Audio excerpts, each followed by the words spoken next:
Imagina estar dentro de un barco tan bajo que el mar parece caminar por encima de él. El agua golpea la cubierta, corre sobre las placas de hierro y estalla contra los remaches. Adentro, los hombres respiran un aire caliente, mezclado con carbón, aceite y miedo. Ahora imagina que esa caja de metal tiene que enfrentarse a una criatura más grande, recién salida de una masacre. Un barco enemigo que ya demostró algo simple: los viejos barcos de madera se habían convertido en pasado. Y esa es la parte que lo cambia todo. Porque aquel barco pequeño, extraño, casi feo, no nació para parecer glorioso. Nació para impedir una catástrofe. Nació antes de que la tecnología estuviera lista. Antes de que los motores fueran confiables. Antes de que las torretas giratorias se volvieran normales. Antes de que los marineros entendieran cómo sobrevivir dentro de una máquina flotante. Y aún así, fue enviado a la guerra. Durante siglos, la guerra en el mar había tenido un rostro conocido. Barcos enormes de madera, mástiles altos, velas abiertas, cañones en los costados y tripulaciones corriendo sobre tablas mojadas de pólvora y sangre. Un barco de guerra era casi una fortaleza con alma de bosque. Pero la tradición no detiene una bala de cañón para siempre. En el siglo XIX, el mundo en tierra ya estaba cambiando demasiado rápido. Las fábricas soltaban humo. Los rieles cortaban ciudades. Los motores de vapor empujaban máquinas y ejércitos. Pero en el mar, muchos comandantes todavía pensaban como sus abuelos. La madera todavía parecía noble. Las velas todavía parecían seguras. Los cañones en fila todavía parecían la respuesta para todo. Hasta que apareció un monstruo revestido de hierro. Parecía un techo oscuro flotando sobre el agua, pesado, amenazante, casi equivocado. Pero cuando entró en combate, la belleza dejó de importar. Los disparos golpeaban la coraza y rebotaban. La madera enemiga se partía, ardía, se hundía. Hombres que creían estar protegidos entendieron que estaban atrapados en cajas inflamables frente al futuro. Ese golpe fue más que militar. Fue psicológico. De pronto, todos entendieron que una sola embarcación blindada podía destruir bloqueos, proteger puertos y cambiar el rumbo de una guerra. No había tiempo para esperar años de pruebas. La respuesta tenía que nacer rápido, casi por susto. Fue en ese clima que surgió una idea absurda. Un ingeniero llamado John Erickson presentó un proyecto que parecía ofender la lógica naval de la época: un barco bajo, de hierro, movido a vapor, con casi nada por encima de la línea del agua y una torre redonda en el centro. En vez de cargar decenas de cañones por los costados, llevaría pocos cañones dentro de una torreta blindada capaz de girar. Así, el barco no tendría que girar todo el cuerpo para apuntar. El arma giraría sola. Hoy eso parece normal. En aquel momento, parecía una provocación. Porque los barcos tradicionales gritaban poder por su tamaño. Erickson estaba susurrando poder por el diseño. Menos altura para ser alcanzado. Más hierro para resistir. Menos cañones, pero mejor posicionados. Menos apariencia de castillo, más apariencia de trampa. Pero había una pregunta que nadie lograba tragarse: ¿eso iba a funcionar? La cubierta quedaba demasiado cerca del mar. Una ola más agresiva podía cubrirlo todo. La tripulación estaría escondida dentro del casco, sin viento en la cara, sin horizonte. Allí dentro, el barco sería una garganta de metal. Calor. Vapor. Ruido. Oscuridad.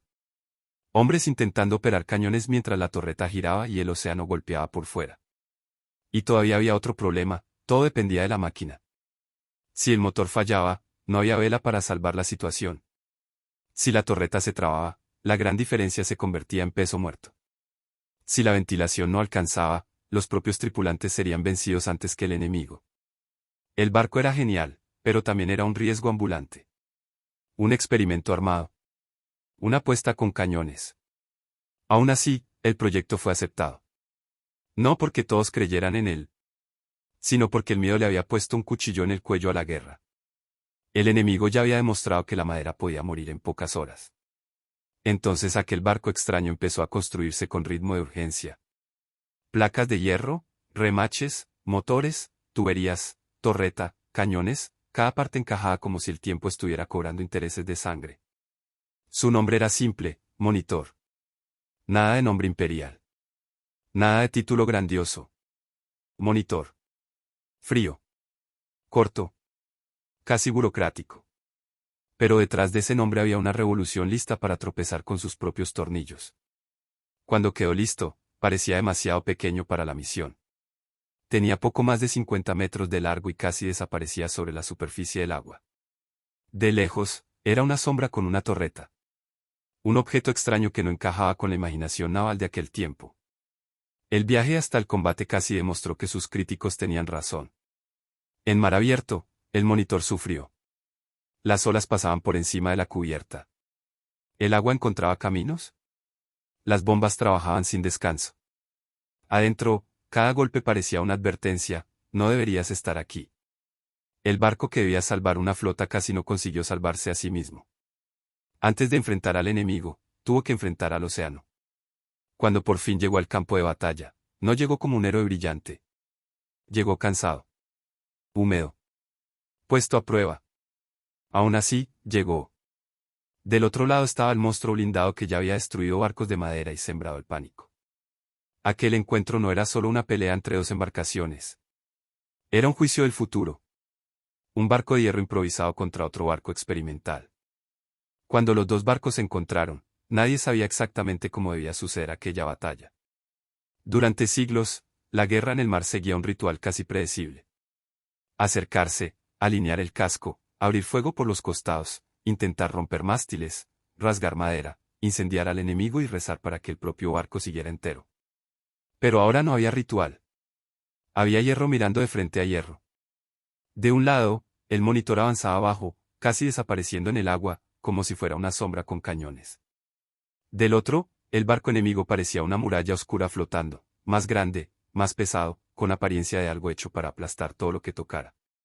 Y lo más extraño era que ninguno de los dos parecía pertenecer completamente a aquella época. La batalla empezó con una sensación incómoda: los disparos acertaban, pero no decidían.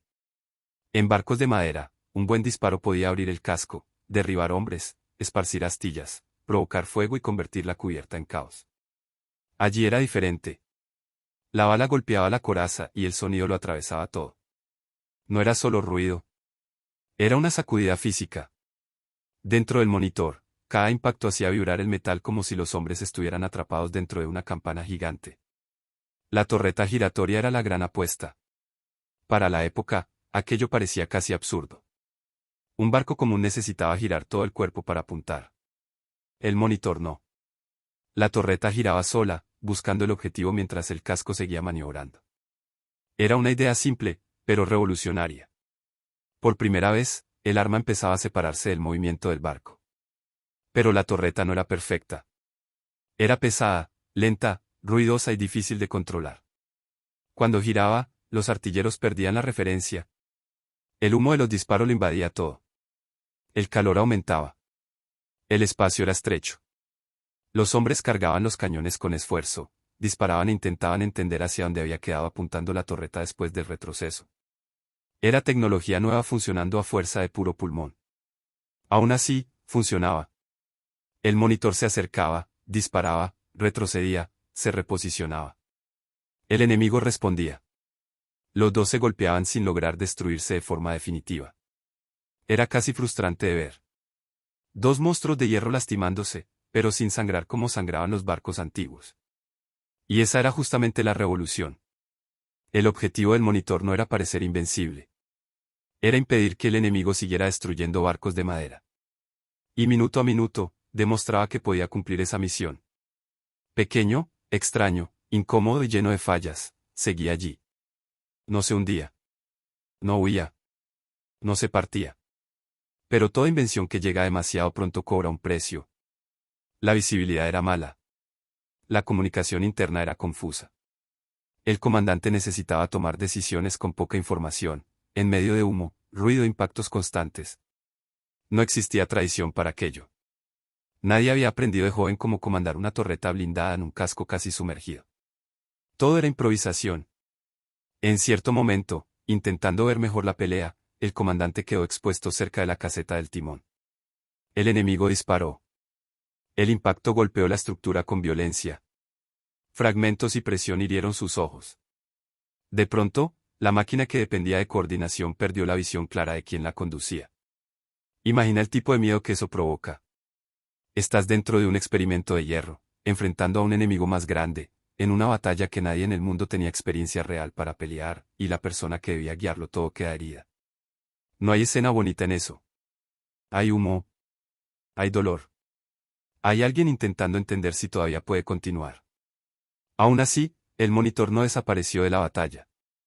Retrocedió, se reorganizó y siguió siendo una amenaza. El enemigo entendió que aquel barco bajo era un obstáculo real. No era elegante. No era perfecto.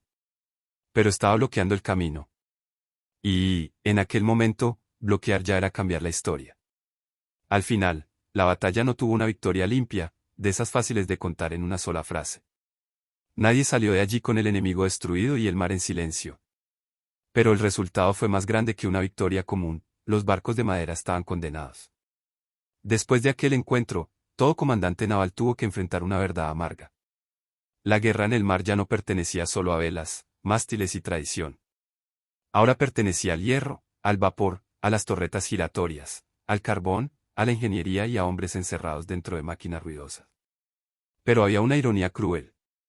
El monitor había vencido la lógica del pasado, pero no había vencido la naturaleza. Era brillante para una misión específica, en aguas controladas, contra un enemigo específico. Pero seguía siendo demasiado bajo. Demasiado cerrado. Demasiado dependiente de bombas, motores, sellos y suerte. Y en el mar, la suerte nunca se queda mucho tiempo en la misma cubierta. Meses después, cuando tuvo que enfrentar aguas más agresivas, sus fallas empezaron a aparecer de verdad. Las olas pasaban sobre la cubierta. El agua encontraba grietas. Las bombas trabajaban sin descanso. El mismo diseño que hacía al monitor difícil de alcanzar en combate lo volvía vulnerable en una tormenta. La tripulación intentó salvar el barco. Luchó contra el agua, contra el peso, contra la oscuridad y contra el miedo de morir dentro de una máquina que el mundo ya llamaba futuro.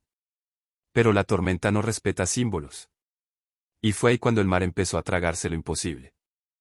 Cuando el monitor empezó a enfrentar mar abierto de verdad, quedó claro que era un genio atrapado en un cuerpo frágil. En la batalla, su baja altura había sido una ventaja.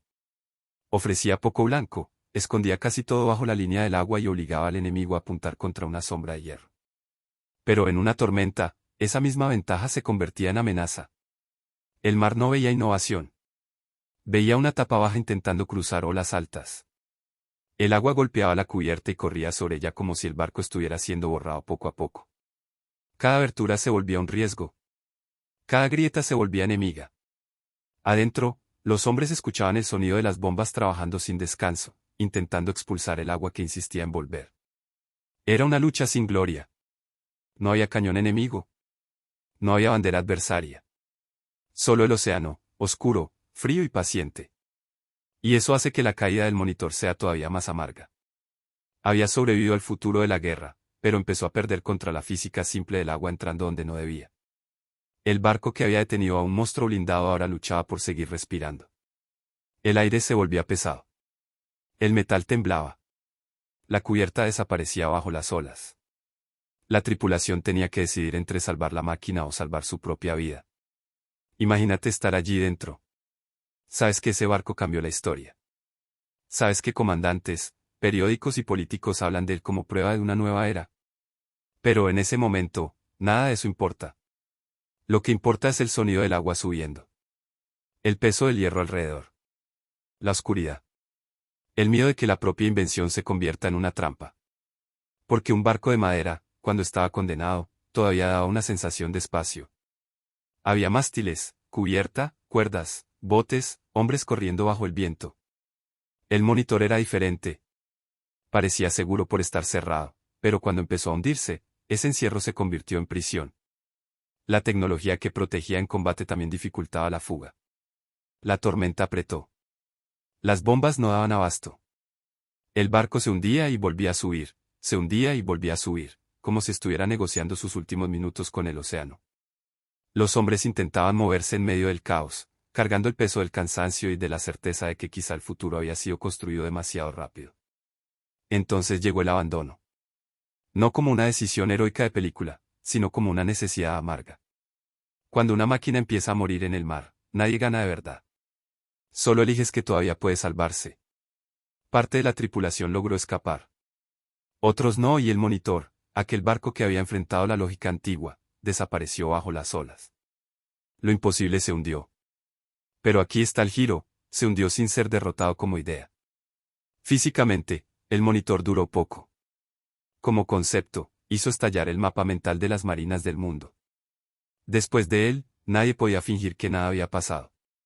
La batalla había demostrado que barcos bajos, blindados y armados con torretas giratorias podían enfrentar embarcaciones tradicionales y cambiar por completo el equilibrio de poder. Todo el mundo naval empezó a copiar, adaptar, exagerar y mejorar aquella idea. Surgieron otros monitores. Algunos eran usados en ríos.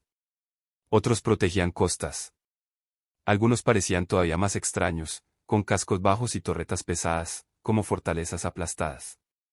No servían para todo. Muchos sufrían en mar abierto. Muchos eran lentos.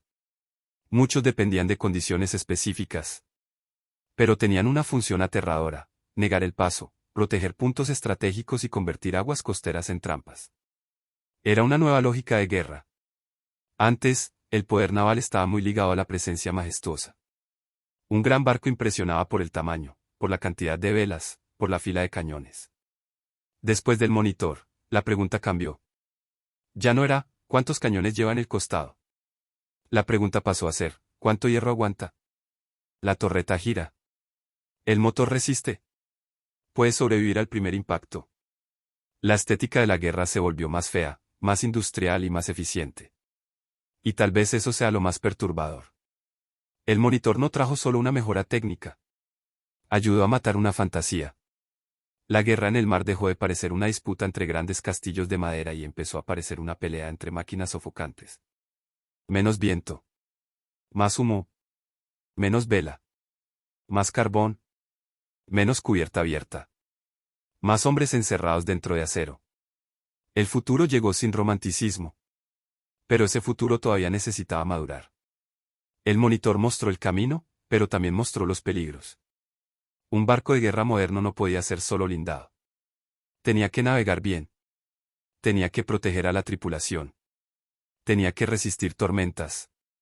Tenía que tener mejores motores, mejor ventilación, mejor comunicación, mejor puntería, mejor estabilidad. La idea era brillante, pero el mundo todavía necesitaba construir la estructura alrededor de ella. Por eso parece haber nacido antes de que la tecnología estuviera lista. Anticipó el barco de guerra moderno, pero cargaba los defectos de una época que todavía estaba aprendiendo a lidiar con vapor, hierro y espacios cerrados. Era una profecía de metal. Una máquina diciendo, hacia allá van ustedes, aunque ella misma no pudiera llegar muy lejos. Y los ingenieros escucharon. En las décadas siguientes, las torretas giratorias se volvieron más sofisticadas. Las corazas se hicieron más resistentes. Los motores mejoraron. Los cascos fueron rediseñados. La guerra naval pasó por una transformación profunda. Barcos acorazados, cruceros, pre-dreadnoughts y luego gigantes todavía más grandes nacieron de esa obsesión por blindaje, poder de fuego y tecnología industrial. Pero la semilla estaba allí. En aquel barco bajo, incómodo, extraño, que muchos habían tratado como una aberración. El monitor demostró que una idea no necesita ser perfecta para cambiar el mundo. A veces, solo necesita aparecer en el momento exacto en que el viejo mundo se está agrietando. No fue el barco más bello. No fue el más seguro. No fue el más duradero. Pero fue una advertencia. Y las advertencias, cuando llegan en medio de una guerra, suelen ser más fuertes que los monumentos. Porque después de él, todo barco de madera parecía más vulnerable. Todo casco alto parecía más expuesto. Todo comandante tradicional parecía un hombre intentando vencer una fábrica con una espada antigua. El monitor se hundió, pero se llevó consigo la confianza ciega en el pasado. Y ese es el tipo de naufragio que no termina en el fondo del mar. Pero después de que el monitor abrió esa puerta, nadie pudo cerrarla. Y eso creó un problema curioso: cuando una tecnología cambia la guerra demasiado rápido, todos intentan copiarla antes de entenderla por completo. Es como ver a alguien cruzar una puente de vidrio una vez y decidir construir una ciudad entera encima. Las marinas empezaron a mirar la torreta giratoria como si fuera la respuesta para todo. El razonamiento parecía simple: si un barco bajo, pequeño y extraño consiguió detener a un enemigo blindado, entonces barcos más grandes, más fuertes y mejor armados podrían dominar cualquier costa. El problema es que el mar no acepta razonamientos simples. cobra cada error con intereses. Varios países empezaron a construir versiones inspiradas en aquella idea. Algunos modelos estaban hechos para ríos, otros para bahías y puertos. Tenían cascos aplastados, torretas pesadas, blindaje grueso y poca altura sobre el agua. En aguas tranquilas, eran amenazantes. Parecían fortalezas que habían aprendido a flotar. Pero en mar abierto, muchos seguían siendo peligrosos para su propia tripulación. Porque el mismo diseño que protegía contra cañones creaba nuevos riesgos. Un barco muy bajo ofrece poco blanco, pero también recibe agua con facilidad. Una torreta pesada concentra peso. Un casco blindado exige motores más fuertes. Motores más fuertes exigen carbón, ventilación, mantenimiento, hombres entrenados y espacio interno. Y el espacio era justamente lo que esos barcos menos tenían. Era como intentar meter una fábrica entera dentro de un sótano flotante. La guerra naval estaba entrando en una fase extraña. Ya no bastaba con ser marinero. Había que entender la máquina. El hombre que antes leía viento y vela ahora necesitaba escuchar la caldera, sentir la vibración, interpretar el vapor, confiar en válvulas y bombas. La valentía seguía siendo necesaria, pero la valentía sola ya no hacía milagro. Un tripulante podía ser valiente hasta el último segundo, pero si la bomba se detenía, si el motor fallaba, si la ventilación moría, el barco se convertía en tumba. Y ese fue un cambio silencioso, pero brutal. En los barcos antiguos, el enemigo más visible era el disparo externo. En el nuevo mundo de hierro, el peligro también vivía adentro. Calor. Gases. Presión. Incendio en las máquinas. Explosión de caldera. Falla mecánica. Falta de aire.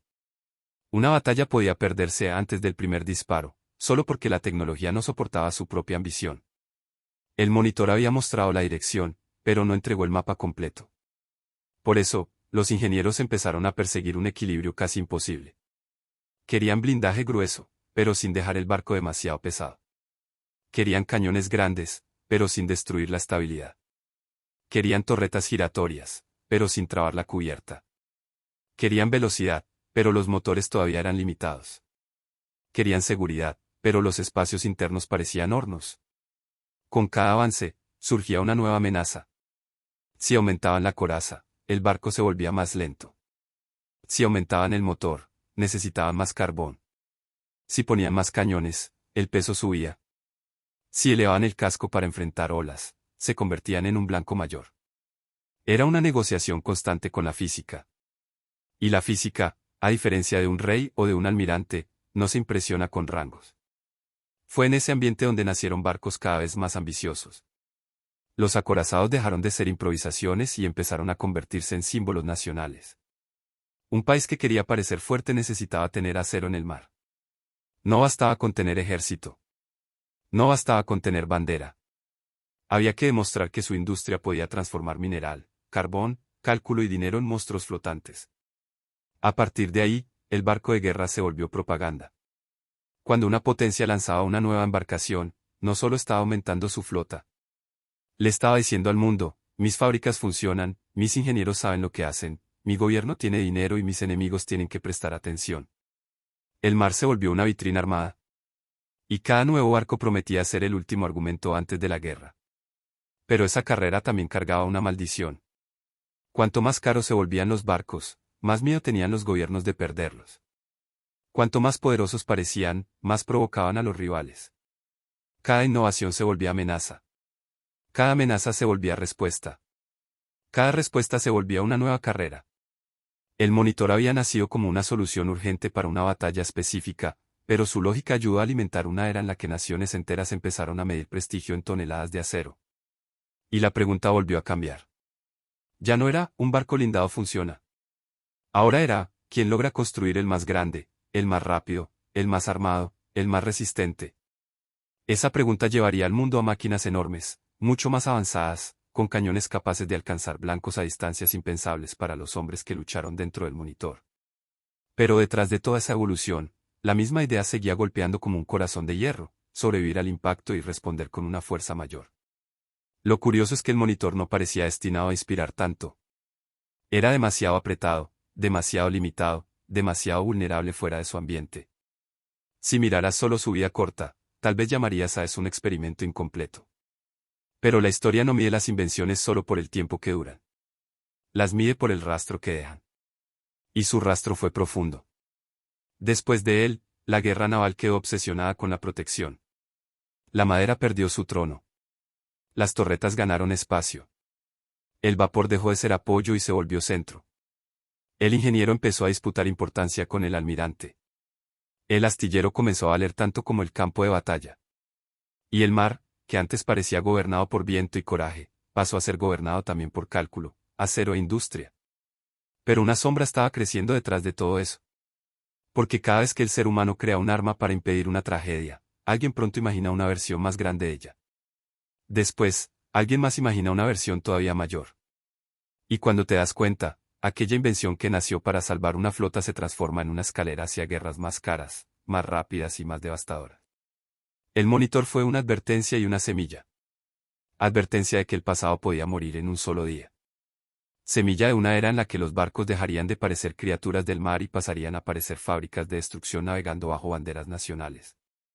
Y lo más aterrador es que eso era solo el comienzo. Cuando esta nueva era de acero empezó a crecer, el barco de guerra dejó de ser solo un arma. Se convirtió en un mensaje flotante. Antes, una flota podía impresionar por la cantidad de velas en el horizonte. Ahora, una sola embarcación blindada podía hacer que gobiernos enteros recalcularan sus miedos. Porque un barco así no decía solamente, yo puedo luchar. Decía, mi nación domina el metal, el vapor, el carbón, las matemáticas, la industria y el dinero suficiente para convertir todo eso en amenaza. Y ese detalle cambia la historia. El monitor había sido pequeño, casi improvisado, hecho para responder a una emergencia. Pero la idea que cargaba empezó a crecer como fuego en un polvorín seco. Cada país quería su propio símbolo de modernidad. Cada astillero quería demostrar que podía construir algo más fuerte. Cada almirante quería creer que la próxima coraza resolvería el problema definitivo de la guerra en el mar. Pero el problema definitivo no existe. Solo existe el próximo miedo.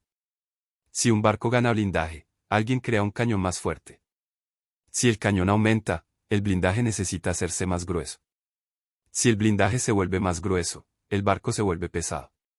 Si se vuelve pesado, necesita un motor más grande. Si el motor aumenta, necesita más carbón, más espacio, más tripulación, más mantenimiento. Y así la máquina crece, como si estuviera devorando su propio futuro. El mar se convirtió en una carrera de monstruos. Y detrás de cada casco nuevo había una pregunta silenciosa, ¿y si el enemigo construye algo mejor? Esa pregunta alimentó décadas de innovación, pero también alimentó la paranoia. Ninguna potencia quería parecer atrasada. Ningún gobierno quería admitir que su marina se había vuelto vieja. Ningún imperio quería despertar y descubrir que sus rutas, sus puertos y su comercio estaban protegidos por barcos que pertenecían a otra época. Así fue como el legado del monitor escapó de su tamaño. No fue importante porque fuera perfecto. Fue importante porque demostró que el barco de guerra podía ser reconstruido desde cero. Demostró que la forma antigua no era sagrada. Demostró que la tradición podía convertirse en chatarra frente a una idea más eficiente. Y cuando una tradición militar cae, no cae sola. Arrastra escuelas, carreras, doctrinas, presupuestos y vanidades. Imagina a un comandante que pasó toda la vida aprendiendo a luchar con barcos altos, mástiles, vientos, líneas de batalla y cañones laterales. De pronto, aparece una máquina baja, movida a vapor, con torreta giratoria, y dice sin decirlo, todo lo que aprendiste todavía importa, pero ya no alcanza. Es humilla. Y también es inevitable. A partir de ahí, el marinero tuvo que convertirse casi en un obrero de guerra. Ya no trataba solo con cuerdas y velas. Trataba con calderas, válvulas, presión, carbón, engranajes, humo, ruido y calor. La valentía seguía ahí, pero ahora compartía espacio con el conocimiento técnico. Un hombre podía ser valiente, pero si no entendía la máquina, podía morir dentro de ella. Ese fue un cambio profundo. La guerra naval se volvió menos visible para quien estaba afuera y más sofocante para quien estaba dentro. El heroísmo salió un poco de la cubierta abierta y entró en salas de máquinas calientes, en torretas estrechas, en pasillos metálicos donde cada ruido podía anunciar una falla. El peligro no venía solo del enemigo. Venía también del propio barco. Y quizá eso sea lo que vuelve al monitor tan simbólico. Era al mismo tiempo protección y prisión. Futuro y trampa. Salvación y advertencia. Mostró que el hierro podía salvar vidas contra disparos de cañón, pero también mostró que una máquina mal preparada podía matar a sus propios hombres cuando el océano apretara. Con el tiempo, los barcos mejoraron. Ganaron cascos más altos, motores más confiables, torretas más precisas, mejor ventilación, corazas mejor distribuidas. El concepto maduró. Pero la sensación inaugurada por el monitor permaneció: la guerra en el mar ya no sería decidida solo por coraje, viento y puntería. Sería decidida por la industria. Y la industria no duerme. Una fábrica no tiene honor. Un astillero no siente remordimiento. Un proyecto no piensa en el rostro de quien va a morir dentro de él. La máquina solo avanza. Calcula, pesa, refuerza, corta, suelda, reemplaza. Y cada generación mira a la anterior como si hubiera sido demasiado ingenua. El barco imposible se convirtió en ancestro de gigantes. No porque haya sido el más grande. No porque haya sido el más bello. Sino porque puso una pregunta nueva sobre la mesa: ¿y si el mejor barco no es el que parece más poderoso, sino el que obliga a todos los demás a cambiar? Esa es la marca de las invenciones peligrosas. No necesitan durar mucho. Necesitan reorganizar el miedo. El monitor reorganizó el miedo de las marinas. Después de él, nadie quería ser el comandante atrapado en un barco bonito, de madera, enfrentando una máquina que sus armas apenas podían herir. Nadie quería representar el pasado el día en que el futuro llegara escupiendo humo. Y esa imagen quedó grabada en la historia: un casco bajo, una torreta redonda, hombres sofocados por calor y ruido, y una idea demasiado grande para su propio cuerpo. En el fondo, el monitor no fue solo un barco de guerra. Fue un recado de metal. Decía que la humanidad había entrado en una etapa en la que la técnica podía superar a la prudencia. Una etapa en la que la urgencia de la guerra hacía que los ingenieros construyeran el mañana con las herramientas de ayer. Una etapa en la que el mundo aceptaría máquinas imperfectas, siempre que prometieran sobrevivir al primer impacto. Y por eso sigue siendo fascinante. Porque no parece una victoria limpia. Parece un experimento que sangró. Un salto en la oscuridad. Una invención que tropezó, se hundió, pero dejó una huella enorme en el suelo de la historia. El barco imposible nació antes de que la tecnología estuviera lista. Pero nació en el momento exacto en que el pasado empezó a agrietarse. Y cuando el pasado se agrieta, a veces una máquina fea, ruidosa y llena de efectos logra hacer más que ganar una batalla.